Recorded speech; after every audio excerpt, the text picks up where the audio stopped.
Hoje a casa está cheia.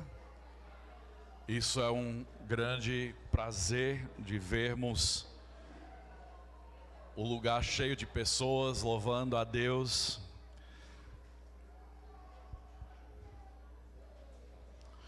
Hoje à noite nós estamos dando continuidade à nossa série de estudos nas doutrinas essenciais encontradas no Credo dos Apóstolos. Algumas pessoas às vezes perguntam: pastor, por que é que nós estamos estudando o Credo dos Apóstolos se a gente vê o credo sendo utilizado na Igreja Católica ou em outras igrejas como anglicanas ou metodistas? E a razão é que por quase 2000 anos o Credo dos Apóstolos tem sido utilizado como um credo que descreve em termos simples a essência da fé cristã. Há muito mais, com certeza, que precisamos acrescentar do que se encontra no Credo dos Apóstolos, mas o Credo dos Apóstolos, com certeza, é a base, é o ponto de começo. E hoje à noite nós vamos dar continuidade na última parte do Credo dos Apóstolos. Na verdade, o Credo dos Apóstolos pode ser organizado ou dividido em três partes. Na verdade, de acordo com as três pessoas da Trindade. No início nós estudamos sobre Deus Pai, Criador dos céus e da terra. Depois nós estudamos sobre Deus Filho, Jesus Cristo, nascido da Virgem Maria, foi tentado, foi crucificado, foi sepultado e no terceiro dia ressurgiu dentre os mortos, voltou ao céu e agora nós o aguardamos na sua segunda vinda. Agora, na terceira parte do Credo dos Apóstolos, nós viramos a nossa atenção para a terceira pessoa da Trindade. Agora nós vamos focar no Espírito Santo. E tudo que nós veremos agora até o final deste credo, em algum sentido está ligado à obra e teologia do Espírito Santo. É o Espírito Santo que capacita o cristão para viver a vida cristã. É o Espírito Santo que santifica e transforma. É o Espírito Santo que faz possível a existência e a permanência da igreja. É Ele que nos enche de fé e esperança e coragem até a consumação dos séculos e o retorno de Jesus Cristo. Hoje nós veremos as palavras de Jesus em João capítulo 14, de 15 a 27. Nós ouviremos o que Jesus nos fala a respeito do Espírito Santo. A verdade é que a pergunta 53 do Catecismo de Heidelberg diz o seguinte sobre o Espírito. A pergunta é essa: o que você crê sobre o Espírito Santo? E a resposta: primeiro, creio que ele é verdadeiro e eterno Deus, com o Pai e o Filho. Segundo, que ele foi dado também a mim, por uma verdadeira fé. Ele me torna participante de Cristo e de todos os seus benefícios. Ele me fortalece e fica comigo para sempre. Antes de entrarmos no trecho, vamos juntos recitar o Credo dos Apóstolos. Pode ficar sentado mesmo, mas juntos podemos falar aquilo que nós cremos. Creio em Deus Pai Todo-Poderoso, Criador dos céus e da terra, e em Jesus Cristo, seu único Filho, nosso Senhor, o qual foi concebido por obra do Espírito Santo, nasceu da Virgem Maria, padeceu sob o poder de Pôncio Pilatos, foi crucificado, morto e sepultado, e no terceiro dia ressurgiu dos mortos, subiu ao céu e está assentado à destra de Deus Pai Todo-Poderoso, de onde há de vir para julgar os vivos e os mortos. Creio no Espírito Santo, na Santa Igreja de Cristo, na comunhão dos santos, na remissão dos pecados, na ressurreição do corpo e na vida eterna. Amém. Creio no Espírito Santo. Você provavelmente tem observado durante as últimas semanas que há algumas pequenas diferenças no credo dos apóstolos que estamos recitando aqui e o credo dos apóstolos encontrado na Igreja Católica. Primeiro, há uma frase que fala sobre Jesus após o seu sepultamento, que em muitos lugares vai ser colocado que ele desceu à mansão dos mortos, ou em ainda alguns outros que ele desceu ao inferno, certo? Mas essa foi uma frase, na verdade, que foi acrescentada vários séculos depois, não se encontra no credo, no seu original, como foi circulado no século 5 e 6 na igreja. E a outra frase que nós vamos comentar um pouquinho na semana que vem, na Santa Igreja de Cristo. Na verdade, no credo original diz: eu creio na Santa Igreja Católica. E na verdade nada errado com essa expressão. A palavra católica nada mais significa do que universal, certo? Então a Igreja universal, sendo eu creio na Igreja de Jesus Cristo, em todos aqueles que fazem parte da igreja.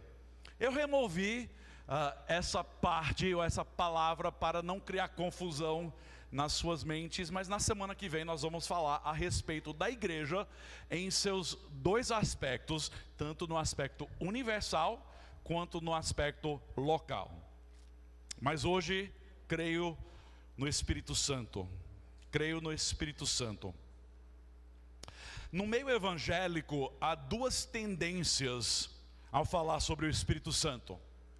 Primeiro, há a tendência que nós encontramos em igrejas pentecostais e carismáticas de se falar sobre o Espírito Santo tranquilamente e frequentemente. Mas também há a tendência em muitas dessas igrejas de enfatizar demasiadamente alguns dons do Espírito Santo. Em específico, dons como dons de línguas, dons de profecias, dons de curas. E nessa ênfase, acaba muitas vezes se diferenciando entre aqueles que têm esses dons e aqueles que não receberam esses dons. Nós queremos evitar essa tendência aqui na nossa igreja, porque, como nós vamos ver mais adiante, nós cremos que todo aquele que crê em Jesus Cristo tem recebido o dom do Espírito Santo. Todo aquele que tem confessado o nome de Jesus Cristo tem sido batizado pelo Espírito em um corpo que é a igreja. E eu vou explicar isso um pouco mais adiante, mas Paulo diz em 1 Coríntios capítulo 12, que todos nós fomos dados a beber de um Espírito. Todos, sem exceção. Então não há uma distinção entre aqueles crentes super espirituais que têm alguns dons melhores do que outros, e aqueles crentes que ainda têm que chegar nesse patamar. Todos nós, igualmente, temos recebido o Espírito Santo. Mas eu também quero evitar uma outra tendência dentro de igrejas evangélicas, que é a tendência de negligenciar ou deixar de falar totalmente sobre o Espírito Santo. E muitas vezes isso acontece justamente por medo ou preocupação devido a exageros ou deturpações em alguns casos em outras igrejas. Eu vi uma piada, não sei se é verdade ou não, mas conta-se a história de um homem que visitou uma igreja batista bem tradicional, bem conservadora. Durante o culto, esse homem, profundamente comovido pelo que ouviu, disse de voz alta, amém. E algumas pessoas por perto dele falaram, Siu. Depois de um tempo, o homem novamente sentiu-se profundamente comovido pela pregação e clamou de voz alta: glória a Deus! Novamente as pessoas ali por perto falaram: "Ssiu". No último louvor, depois da pregação, o homem, querendo expressar o seu louvor a Deus, levantou as mãos e clamou de voz alta: aleluia! Com isso, um diácono veio ao seu encontro e levou ele para fora da igreja e falou: aqui a gente não faz isso. E o homem respondeu: eu não posso me conter, estou cheio do Espírito. E o diácono respondeu: bom, não foi aqui que você recebeu.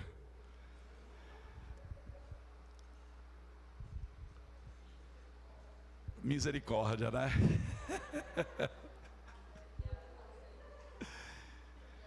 Meus queridos, nós queremos evitar qualquer extremo ao falarmos sobre um assunto tão importante. Nós queremos ser, sim, uma igreja cheia do Espírito. Queremos ser crentes cheios do Espírito Santo. Mas nós precisamos entender que o Espírito não está disponível apenas para alguns super espirituais, ou apenas para aqueles irmãos mais animados do que outros. A verdade é que, se nós cremos na palavra de Deus, nós cremos que o Espírito Santo habita em todo crente, a partir da sua obra regeneradora no ato de conversão. O Espírito Santo é o conselheiro que guia e que leva o crente ao longo da jornada de santificação, até aquele dia, quando estaremos na presença de Jesus Cristo. O credo, na verdade, é bem claro e não coloca toda a sua ênfase na obra do Espírito Santo. Não que ele seja menor ou menos importante do que as outras duas pessoas da Trindade, mas as suas funções são distintas. Algumas igrejas dão uma ênfase demasiada porque não conhecem o seu trabalho no que nós vamos chamar de economia da Trindade. Na teologia, isso é uma expressão que tem a ver com a ação e a maneira como eles se relacionam uns com os outros. Algumas igrejas não conseguem entender que a ênfase do culto cristão deve estar sobre Jesus Cristo, que é o Senhor da igreja. A nossa adoração é conduzida, sim, pelo Espírito Santo, mas deve nos levar a exaltar a pessoa de Cristo e a sua obra redentora na cruz, por intermédio da palavra de Deus, para a glória de Deus Pai. Então, de forma breve e simples, olhando esse trecho hoje em João, eu quero responder 3 perguntas. Você vai encontrar isso no seu esboço. As 3 perguntas são estas: quem é o Espírito Santo? O que o Espírito Santo faz?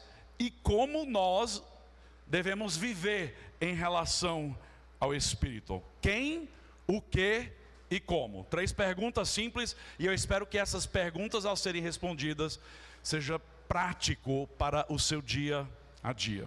João capítulo 14, do versículo 15 ao 27.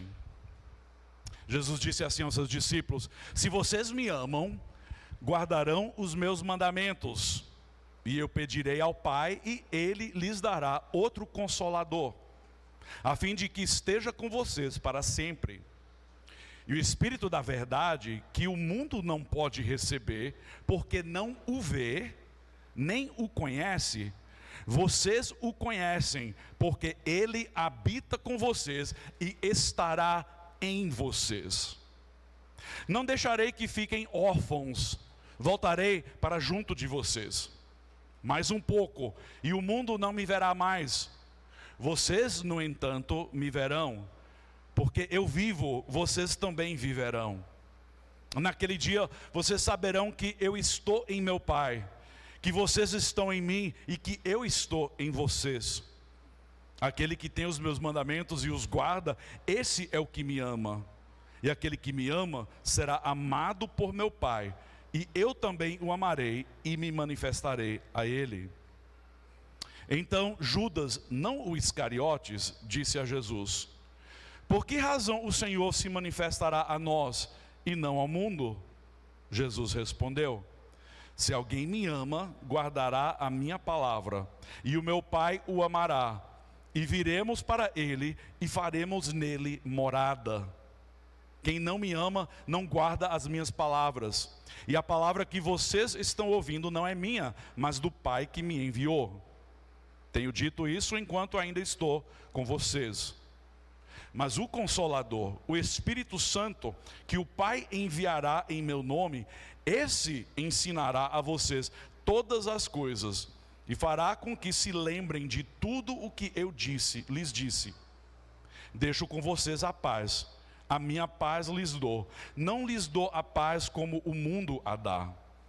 Que o coração de vocês não fique angustiado, nem com medo.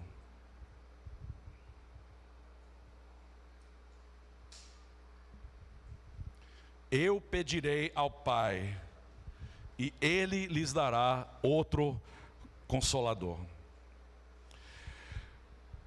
Uma pregação sobre o Espírito Santo é um tanto difícil. Eu estava falando com o pastor Rony antes da pregação, que essa semana em casa, estudando e me preparando para a pregação hoje à noite, eu gastei pelo menos umas 10 horas me preparando, estudando, escrevendo o manuscrito da pregação. E ontem de manhã eu estava estudando e eu apaguei tudo. Comecei de novo, comecei do zero. Por quê? Não senti que estava fluindo bem. E eu queria tocar em outros assuntos do que eu tinha preparado. Nós poderíamos começar no início das Escrituras, em Gênesis capítulo 1. Falando sobre a ação do Espírito na obra da criação.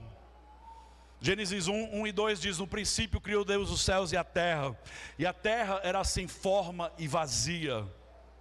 Havia trevas sobre a face do abismo, e o Espírito de Deus se movia sobre a face das águas. Poderíamos também mencionar a obra do Espírito como sendo o sopro de Deus entrando nas narinas de Adão e lhe dando vida. O Espírito Santo também é o fôlego ou o sopro divino que Jesus soprou sobre os seus discípulos após sua ressurreição, ali em João capítulo 20. Ou nós também poderíamos falar sobre a obra do Espírito Santo ao sustentar todas as coisas. Poderíamos falar sobre a inspiração das Escrituras, sendo a ação do Espírito Santo soprando as palavras de Deus sobre os autores humanos, a fim de que as Escrituras fossem escritas sendo as palavras exatas de Deus.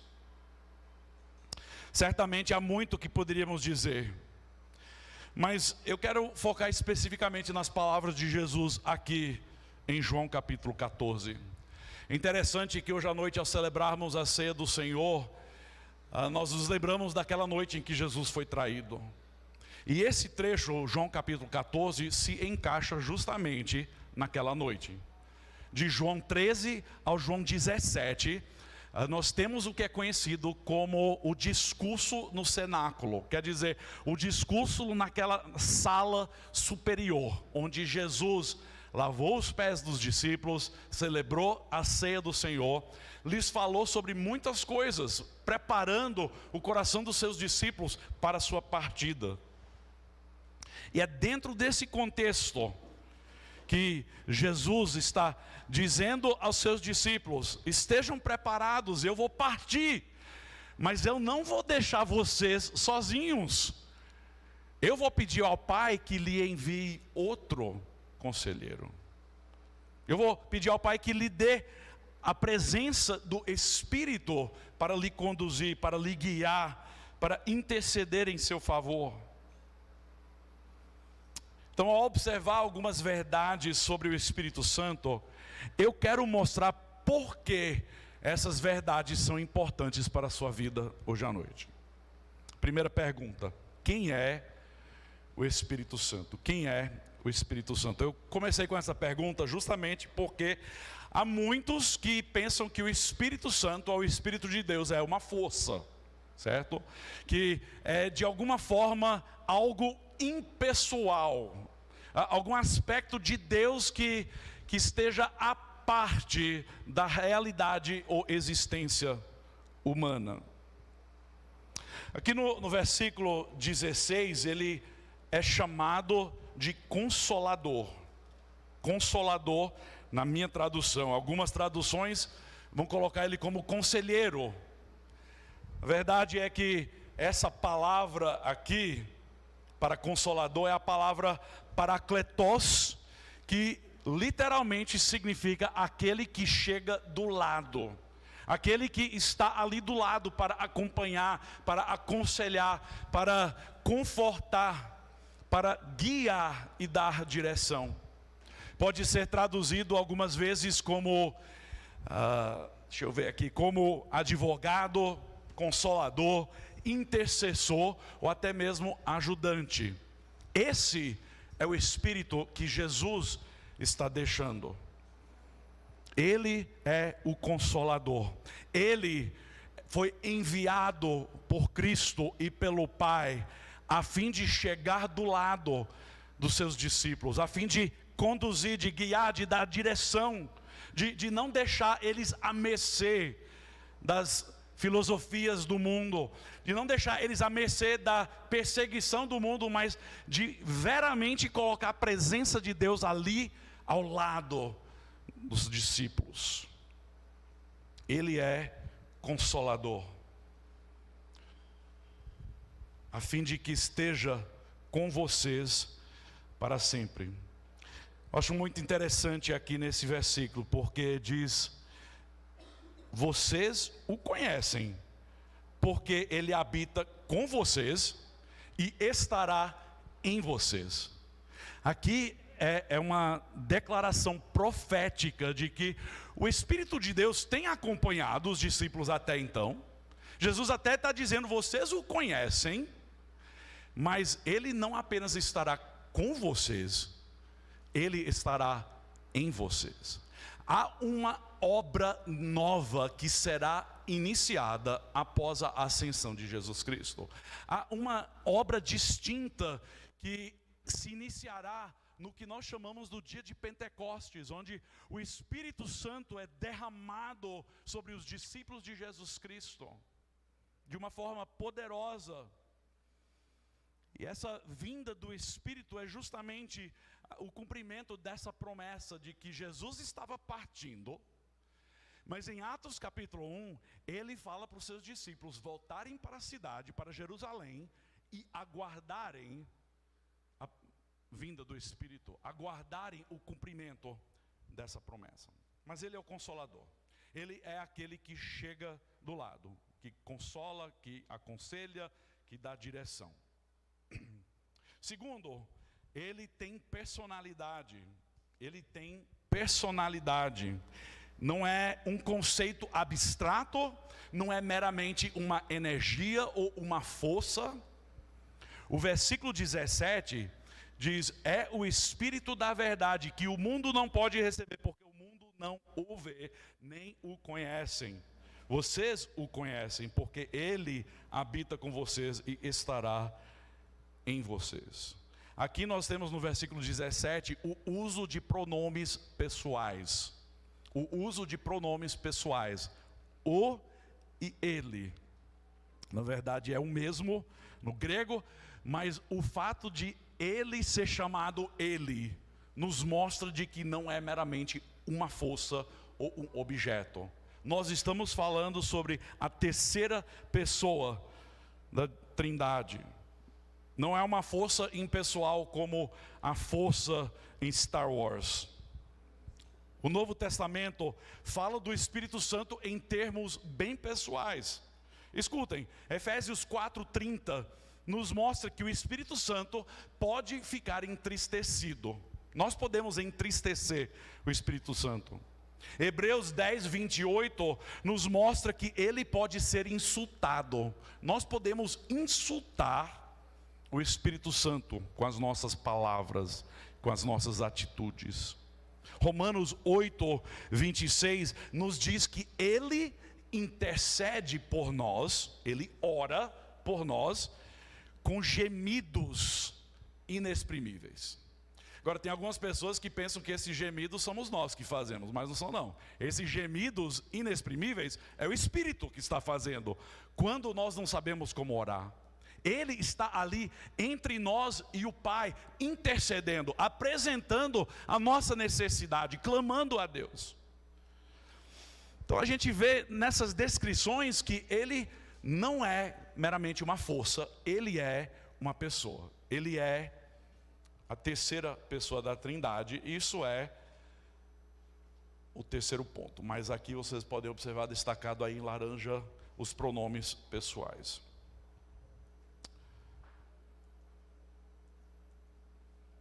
Ele é uma pessoa divina. Ele é uma pessoa divina. Sendo a terceira pessoa da Trindade, Jesus disse assim no versículo 16: eu pedirei ao Pai e Ele lhes dará outro Consolador. Outro.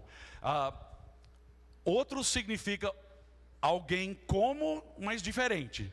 Certo? No sentido de que Jesus estava dizendo: eu sou um Consolador, eu estou aqui, mas eu vou pedir ao Pai que lhes dê outro Consolador. Como eu, mas diferente. E aqui eu quero apresentar a ideia de que Jesus, ou o Espírito Santo, como a terceira pessoa da Trindade, precisamos entender que Ele é 100% Deus, assim como Jesus, assim como o Pai. E há um diagrama muito importante que tem sido usado por séculos, que nos ajuda a entender quem é o Pai, quem é o Filho e qual é a relação entre eles. O diagrama é esse, certo? É um triângulo. O Pai é Deus, o Filho é Deus e o Espírito é Deus. Mas o Pai não é o Filho, o Filho não é o Espírito e o Pai também não é o Espírito. Isso é importante porque no meio cristão existe uma heresia, uma doutrina falsa que poderíamos chamar de modalismo, certo? Modalismo é uma doutrina que diz que o Pai às vezes se manifesta como Filho, e em outras vezes se manifesta como Espírito, mas há apenas um. E nós cremos que há apenas um Deus, mas que existem três pessoas existindo eternamente, e cada uma dessas três pessoas é 100% Deus. O Pai, o Filho e o Espírito são Deus, mas o Pai jamais se manifesta como Filho. O Pai e o Filho são inteiramente distintos e ao mesmo tempo 100% Deus. Nenhum lugar melhor de ver isso do que no batismo de Jesus, onde soa do céu a voz do Pai, é visto o Espírito descer dos céus na forma de uma pomba, e o Filho está ali sendo batizado. Três pessoas distintas, mas cada um igualmente Deus. Pai, Filho e Espírito Santo. Agora, você pode perguntar para mim: pastor, você entende a Trindade? De jeito nenhum. Eu não entendo, mas eu creio. Mas como é que não entende? Eu não entendo porque na minha cabeça eu não consigo provar, e eu não consigo de alguma forma descrever em linguagem que faça sentido. Mas aí você pode perguntar: mas a gente não deve entender Deus completamente? E a minha resposta seria: se você entendesse Deus completamente, Ele não seria Deus, certo? Se você consegue encaixar Deus numa caixa das suas ideias e seus pensamentos, Ele deixaria de ser Deus. Ele passaria apenas a ser a sua imaginação sobre quem Deus é. O Espírito Santo não é uma energia ou simplesmente uma força, Ele é uma pessoa. E há mistério nisso. Há mistério nisso, e não há nada de errado em haver mistério na fé cristã.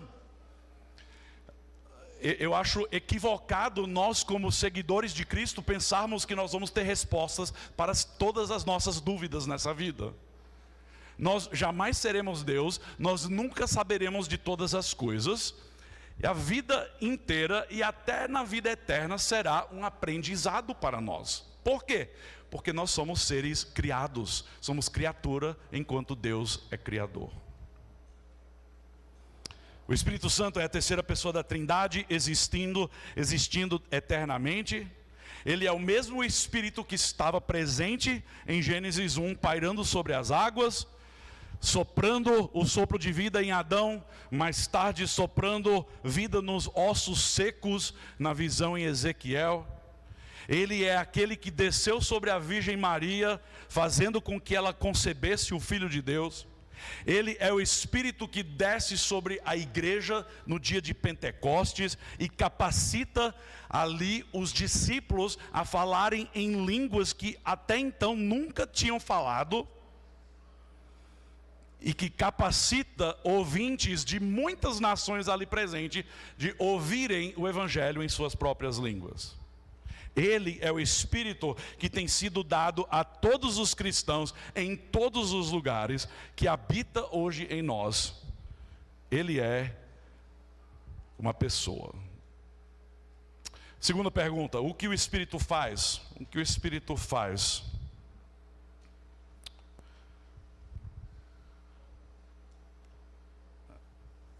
Vou concentrar minha resposta hoje à noite em só algumas categorias. Por quê? Porque o Espírito faz muita coisa. A gente poderia passar um ano inteiro simplesmente pregando sobre a ação do Espírito, certo? Por quê? Porque o Espírito santifica, ele regenera, ele glorifica, ele revela, ele adota, ele inspira, muita coisa. A lista é longa, mas eu queria concentrar nossa atenção em algumas categorias relevantes para as nossas vidas. Porque se você, se juntos afirmarmos, eu creio no Espírito Santo, nós precisamos entender quem é esse personagem e o que ele está fazendo em nós. Ok? Vamos lá. A Bíblia menciona muitas obras do Espírito Santo, desde a criação, a regeneração, inspiração, a adoção. Verdade é que o Espírito Santo está envolvido em toda a obra de redenção, do início ao fim. Mas o interessante é que a incumbência principal do Espírito Santo é apontar para Cristo e glorificar a Cristo. Nós vimos uma parte disso aqui em João 14, mas Jesus vai falar em outras palavras também em João 15 e também em João 16, que o Espírito está vindo para mostrar a verdade a respeito de Jesus e para glorificá-lo. Vamos lá. Ele revela e glorifica a Cristo. Revela e glorifica a Cristo. O primeiro versículo que você encontra aí é João capítulo 15, versículo 26. Jesus dizendo: quando porém vier o Consolador, mesma palavra, o Paracletos, que eu enviarei a vocês da parte do Pai, o Espírito da verdade, que dele procede, esse dará testemunho de mim. O Espírito Santo falará sobre Cristo, apontará para Cristo, iluminará a palavra de Cristo para os discípulos. João capítulo 16, versículo 14 diz: ele, falando do Espírito, ele me glorificará, porque vai receber do que é meu e anunciará isso a vocês. O grande teólogo J.I. Packer tem escrito algumas obras fantásticas sobre o Espírito Santo, dentre eles, na dinâmica do Espírito. E ele escreve o seguinte, uma citação que talvez lá atrás não vai dar para ver, mas eu vou ler. J.I. Packer escreve o seguinte: o Espírito age como um holofote oculto, que focaliza a sua luz no Salvador, fazendo-o resplandecer. A mensagem do Espírito para nós nunca é: olhe para mim, escute-me, venha a mim, conheça-me, mas sempre é: olhe para Jesus e veja a sua glória, ouça-o e escute as suas palavras, vá a Ele e tenha vida. Eu amei essa citação, porque nos ajuda a entender que cada pessoa da Trindade tem o seu papel. O Espírito Santo não veio para ser adorado nem destacado. Ele veio para apontar para o Filho e para levar a igreja a reconhecer quem é o Filho e a glorificar o Filho como sendo o Filho de Deus. O Espírito Santo jamais chama atenção para si mesmo. Ele sempre vai levar as pessoas a entender quem é Jesus Cristo. Uma ilustração simples seria o seguinte: uma pessoa poderia estar enferma e entrar na farmácia, e ali na farmácia tem o remédio que pode ser aplicado para curá-lo, mas ele entra na farmácia e ali na farmácia ele morre. Certo? Ele está no lugar certo, cercado do remédio certo, mas ele morre. Por quê? Porque ninguém aplicou o remédio nele. Poderíamos falar assim sobre o Espírito. Nós poderíamos estar cercados de verdades sobre Jesus Cristo, mas é o Espírito que aponta para Ele, é o Espírito que leva essa verdade ao coração humano, e é o Espírito que abre o coração humano para que ele possa enxergar a verdade do Evangelho e abraçar o Evangelho. É o Espírito, a Bíblia diz, que regenera, que dá vida onde havia morte espiritual. Jesus diz repetidas vezes nesses 3 capítulos e de diversas formas que ele estava partindo. Eu estou partindo. Você pode ler e é impressionante quantas vezes ele fala a mesma coisa. É como se os discípulos não entendessem, não caiu a ficha ainda. Estava dizendo: eu estou indo para o Pai, vou prepará-los lugar. Em algum momento foi lhe perguntado: nós não sabemos o caminho para o Pai. Jesus falou: como é que você não sabe o caminho para o Pai? Eu sou o caminho, a verdade e a vida. Ninguém vem ao Pai senão por mim.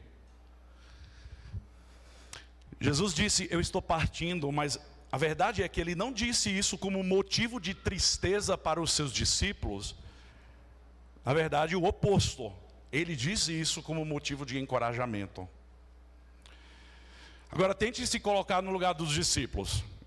Vocês caminharam e viveram com Jesus por 3 anos, vendo Jesus fazer coisas maravilhosas, ouvindo a voz de Jesus, sendo ensinado por Ele. Esses discípulos amavam a Jesus, adoravam a Jesus, criam que Jesus era o Filho de Deus, assim como cantamos a declaração de Pedro, que tu és o Cristo, o Filho do Deus vivo. Eu imagino que eles devem ter ficado extremamente confusos com a fala de Jesus. Como é que isso é uma boa notícia? Que você está partindo. Tente se colocar no lugar deles. Imagine ter Jesus como o seu mentor, certo? Você, em qualquer momento, pode se sentar ao lado de Jesus, ter uma conversa longa, desabafar, ouvir dele, fazer perguntas, receber respostas. Imagine poder compartilhar diretamente com Jesus os seus problemas, os seus anseios, os seus sonhos. Talvez até recebendo um abraço de Jesus e ouvi-lo dizer: está tudo sob controle. Imagine isso. Meus amigos, que privilégio os discípulos tiveram.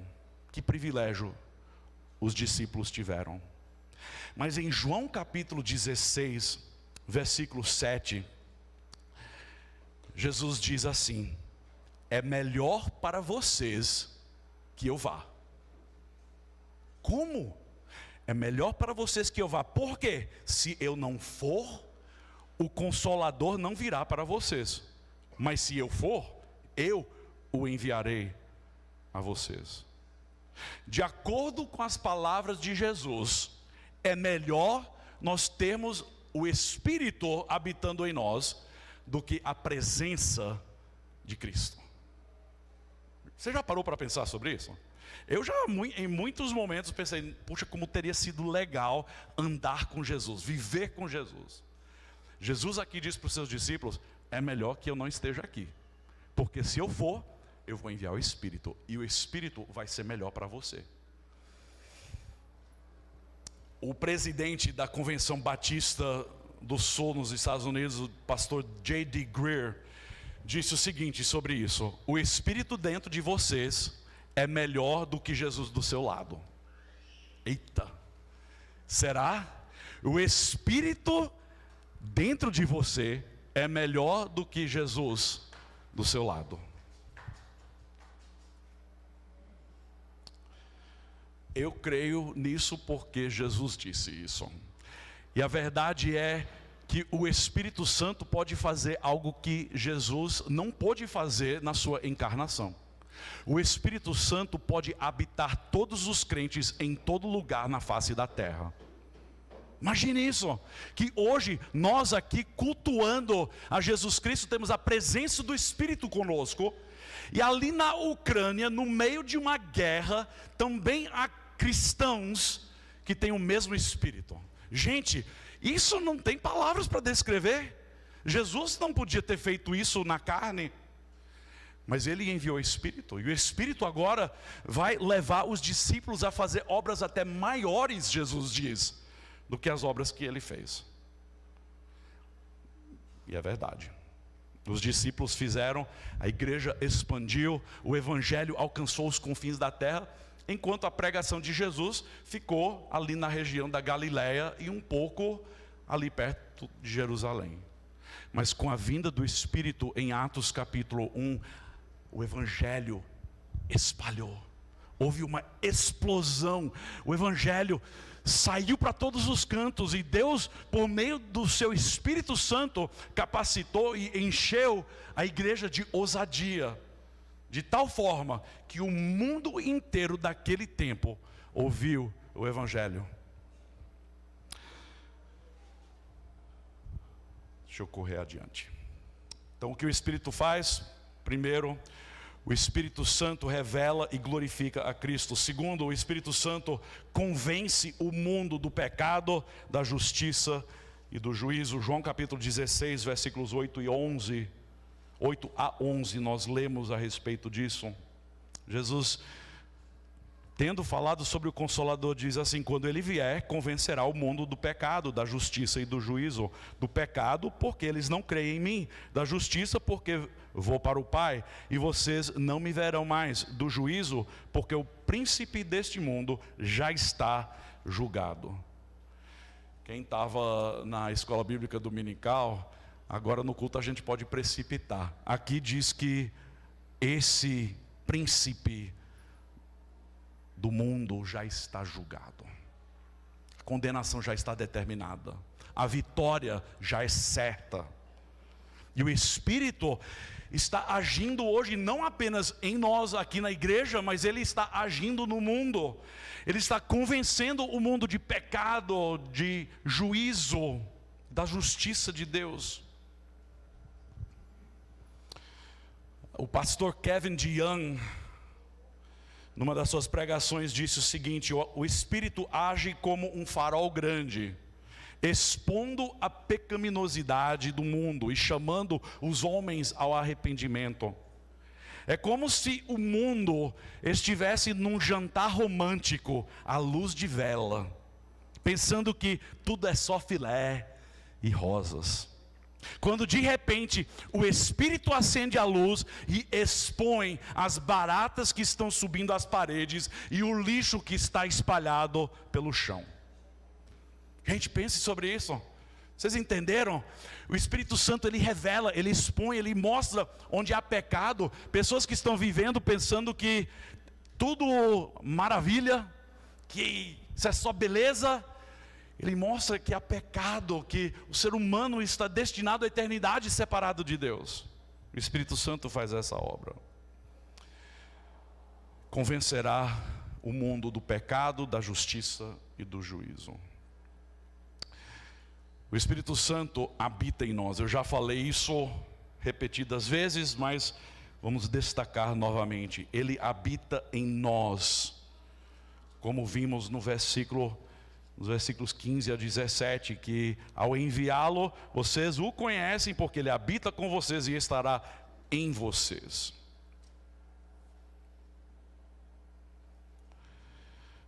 Ele habita em nós, e o que é que isso vai fazer conosco? Isso vai garantir que nós temos comunhão com Deus. Isso vai garantir que nós seremos transformados conforme a imagem e semelhança de Cristo.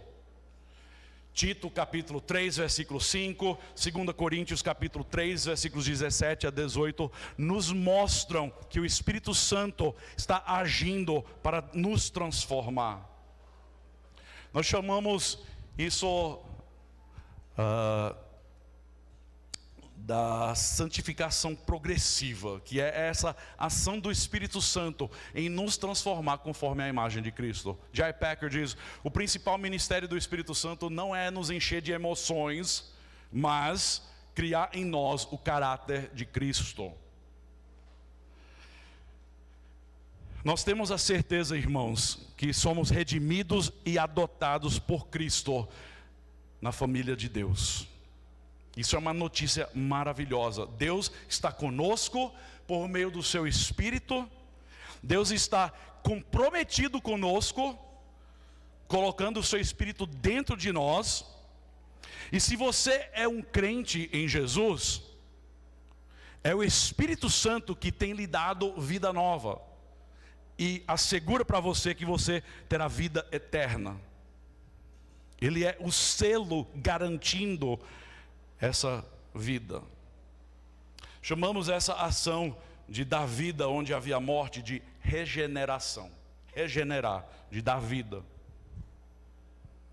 Mas Ele também está presente conosco, nos capacitando para o ministério, concedendo dons para que a obra continue.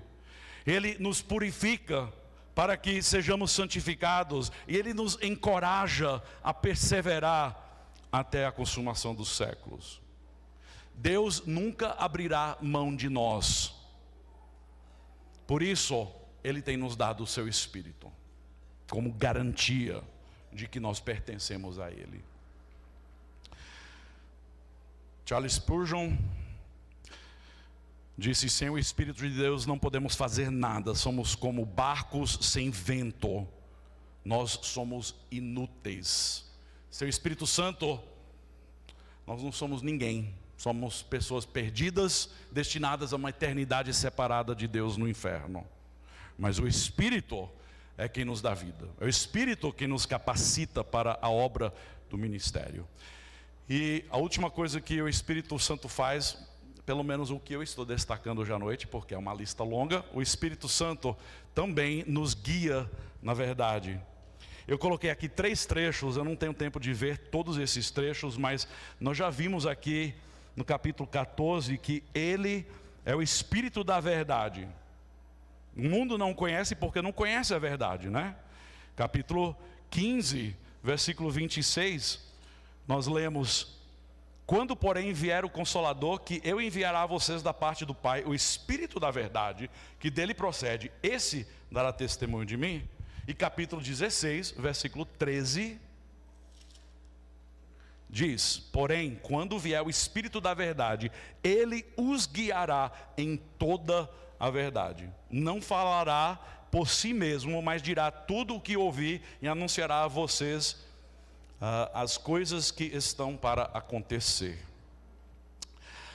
Uma coisa que eu tenho descoberto com 47 anos de vida é que Satanás, ele faz a mesma coisa. Ele não é muito criativo. Você pode pensar que ele é, mas ele não é muito criativo. Satanás sempre utiliza os mesmos métodos para nos destruir: a mentira e o engano. Ele é o grande mentiroso desde o jardim do Éden, quando enganou a mulher. É o protocolo dele, de enganar, de mentir. Nada mudou. E é por isso que é tamanha importância, tão importante que sejamos conduzidos pelo Espírito da verdade, Por isso que há tamanha importância de conhecermos a palavra de Deus e de sermos conduzidos pelo Espírito da verdade em toda a verdade. Por quê? Porque o inimigo está nos rodeando por todos os lados, enchendo as nossas cabeças de mentiras. Mas se nós olharmos para a palavra de Deus e permitirmos que o Espírito Santo transforme a nossa mente por meio da palavra de Deus, nós seremos guiados na verdade. Nós seremos guiados em toda a verdade, é o que Jesus vai dizer. Jesus chama Satanás do pai da mentira, em João capítulo 8, versículo 44. Chama ele de assassino. Mas o Espírito Santo, ele é a verdade. Assim como Jesus é a verdade, assim como o Pai é a verdade. E agora a ação do Espírito é de nos guiar nessa verdade. E não é algo subjetivo que nós sentimos, certo? Ser guiado pelo Espírito não é uma emoção que eu sinto, ou uma dorzinha de barriga. Não, isso aí não é o Espírito Santo, meu querido, certo? Ser guiado em toda a verdade é ser guiado por algo concreto, ser guiado pela palavra declarada de Deus. Por quê? Porque já foi o Espírito Santo que inspirou profetas e apóstolos para escrever aquilo que nós precisamos para a fé e a piedade. O Espírito Santo agora ilumina a palavra de Deus para nós, para que entendamos e vivamos de acordo com os seus preceitos. E Jesus mesmo diz que conheceremos a verdade, e a verdade nos libertará. João 8, de 32 a 36. Então, para terminar, o último ponto. Como então devemos viver em relação ao Espírito Santo? Primeiro, eu tinha falado no início que eu ia explicar o que é o batismo do Espírito Santo, né? Porque há muito equívoco, muita dúvida. Uns falam uma coisa, outros falam outra. E até quando eu fiz a minha sabatina da faculdade teológica, eu fiquei enganchado um pouquinho nesse ponto. Aí eu comecei a estudar mais, para tentar entender melhor. 1 Coríntios capítulo 12, versículo 13, afirma: pois em um só Espírito, todos nós fomos batizados em um só corpo, quer judeus, quer gregos, quer escravos, quer livres. E a todos nós foi dado de beber de um só Espírito. O batismo do Espírito Santo, meu querido, não é uma obra posterior à sua conversão. Não é um evento de extasia ou de emoção posterior à sua conversão. Ao confiarmos e crermos em Jesus Cristo, nós imediatamente somos batizados pelo Espírito em um só corpo. Quer dizer que o batismo do Espírito Santo é a ação do Espírito de Deus de nos colocar no corpo de Cristo, que é a igreja. Nada mais do que isso. É a ação do Espírito de nos tirar do mundo e nos colocar na família de Deus.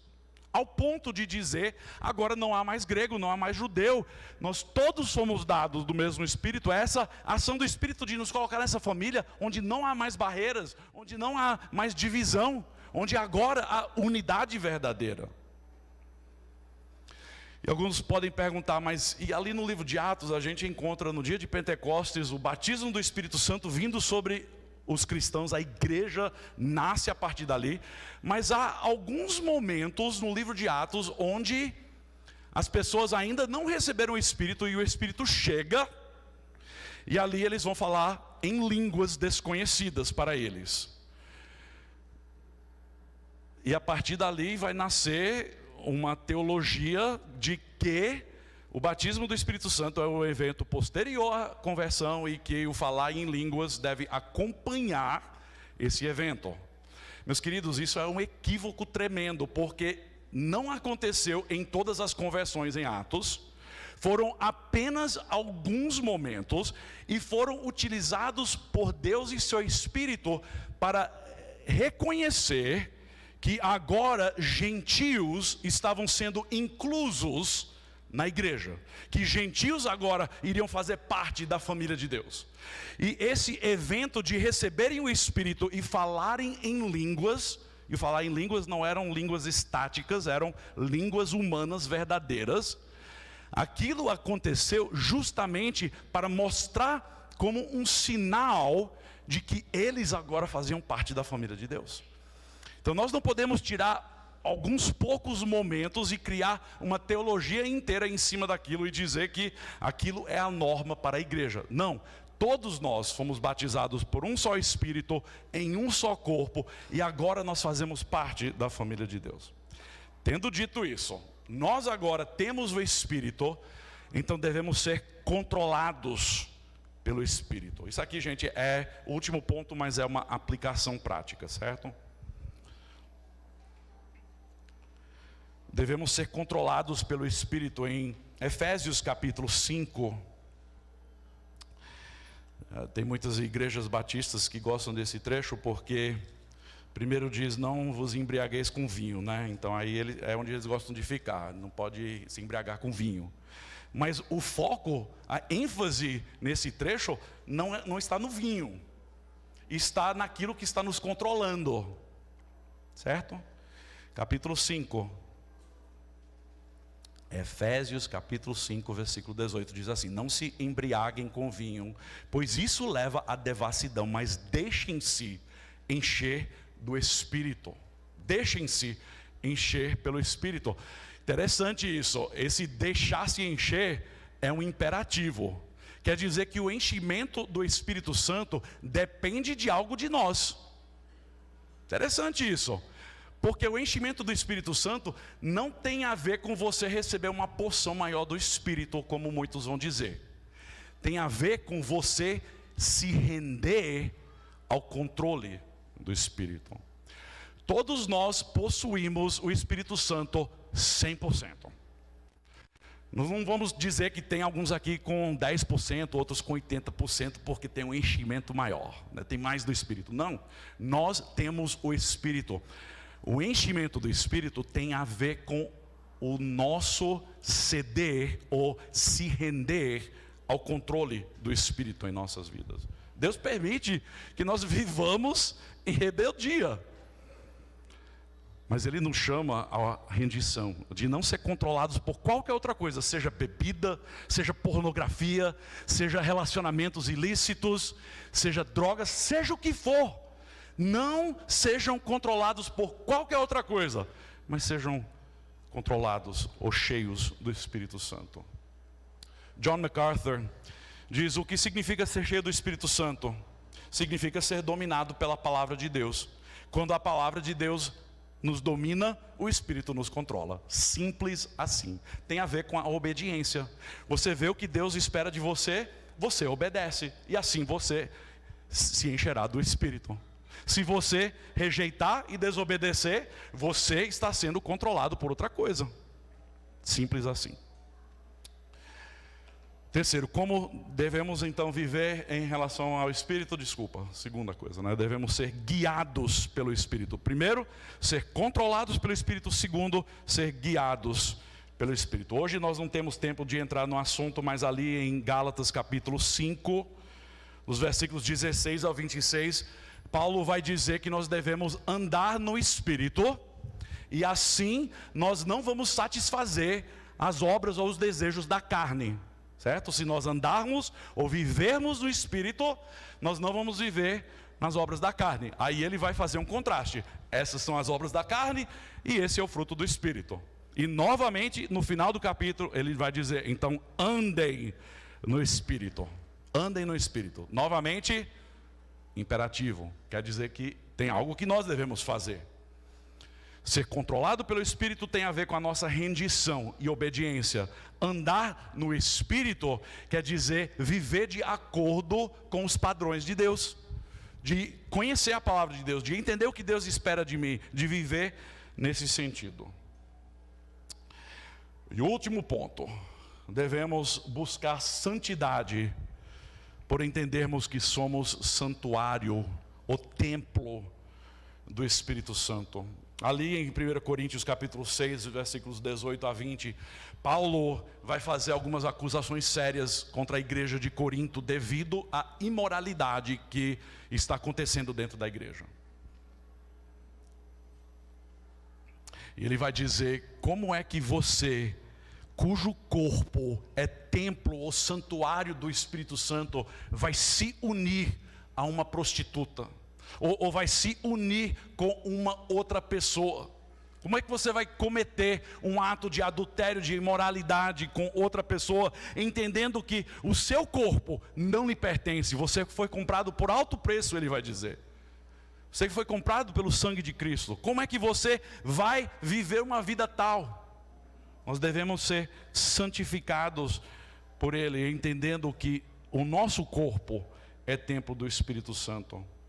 E há um sentido muito importante que muitos não entendem, de que o corpo não é apenas o nosso corpo físico individual, mas é também o corpo que é a igreja. Há um duplo sentido de entender que eu, Timóteo, crente, meu corpo é templo do Espírito Santo, mas a igreja de Cristo também é templo do Espírito Santo. A melhor coisa que você pode fazer de forma bem prática é fazer perguntas como estas. Primeiro, você já se rendeu a Cristo? O ponto de partida é conversão, regeneração. Você já se rendeu ao senhorio de Cristo? Ele é o seu Salvador? Segundo, você está crescendo cada vez mais. Você pode olhar na sua vida 2 anos atrás e reconhecer os passos de crescimento que você tem tomado, a maturidade evidenciada na sua vida. Você está cada vez mais demonstrando o fruto do Espírito que nós encontramos ali em Gálatas 5, 22 em diante. Você ama a Jesus mais do que qualquer outra coisa? Você tem um forte desejo de fazer Jesus conhecido ao mundo lá fora? Perguntas como estas são importantes para você avaliar o seu coração e de dizer: Senhor, eu tenho errado, eu tenho andado conforme a minha vontade, eu não tenho andado de forma rendida ao teu Santo Espírito. Eis-me aqui. Coloque a sua vida no altar diante do Senhor e apresente a sua vida dizendo: Senhor, transforme o meu coração de dentro para fora, transforme o meu ser. Eu creio no Espírito Santo. Por quê? Porque o Espírito Santo vive em mim, o Espírito Santo vive em nós. Eu creio no Espírito Santo porque ele nos guia na verdade, porque ele nos fortalece, ele nos consola, porque ele nos santifica, porque ele nos transforma. O que nós vimos hoje à noite é um pequeno vislumbre de tudo o que poderíamos dizer a respeito do Espírito Santo. A verdade é que é um enorme privilégio vivermos nessa era. Jesus nos diz que é um privilégio. Por quê? Porque temos o seu Espírito. Graças a Deus pela presença do seu Espírito em nós. Agora, nós devemos nos render a Ele e continuar pedindo que Ele nos guie em toda a verdade. Vamos orar?